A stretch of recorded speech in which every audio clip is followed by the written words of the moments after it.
ज्या दिवशी सकाळी मी लवकर उठते ना, त्या दिवशी माझी घरातली कामं ना पटापट होतात. तर आज ना नाश्त्यासाठी मस्तपैकी पोहे बनवले होते.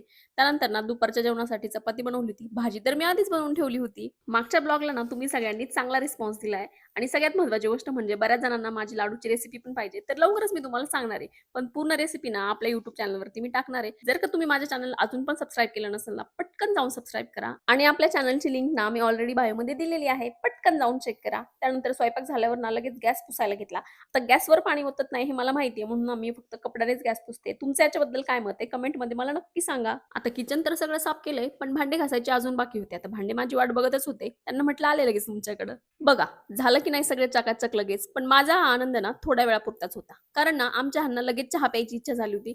म्हणून परत गॅस पेटवला आणि चहा ठेवला. आता माझी चहा करण्याची पद्धत थोडीशी वेगळी आहे. मी केलेला चहा ना आमच्या ह्यांना इतका आवडतो ना, ते दिवसातून 2-3 वेळा तर असाच पितात. कधी-कधी मला असं वाटतं ना, मी चहाची टपरी वगैरे टाकावं की काय? पण परत मला असं वाटतं नको जाऊ दे. घरात मला एवढे कामं असतात. म्हणून ना, आता तरी मी तो विचार जरा बाजूला ठेवलाय. बरं तुम्हाला माझ्या चहाची रेसिपी पाहिजे का? कमेंट करून नक्की सांगा. आता चहा होतोय तोपर्यंत कुठं लगेच पाणी आलं होतं. आता पाणी पण लगेच भरून घेतलं. पण हां, आमचे हे ना मला पाणी भरायला मदत करतात. त्याच्यामुळे थोडंसं माझं एक काम हलकं होतं. ते सगळं जाऊ द्या. तुम्ही आता इथपर्यंत आलाच आहेत ना, आता नवीन असाल तर लगेच पटकन फॉलो करून घ्या बरं. आणि जर का व्हिडिओ जर आवडला असेल ना, तर लाईक करायला अजिबात विसरायचं नाहीये. चला मग आता भेटू आता उद्या. तोपर्यंत टाटा.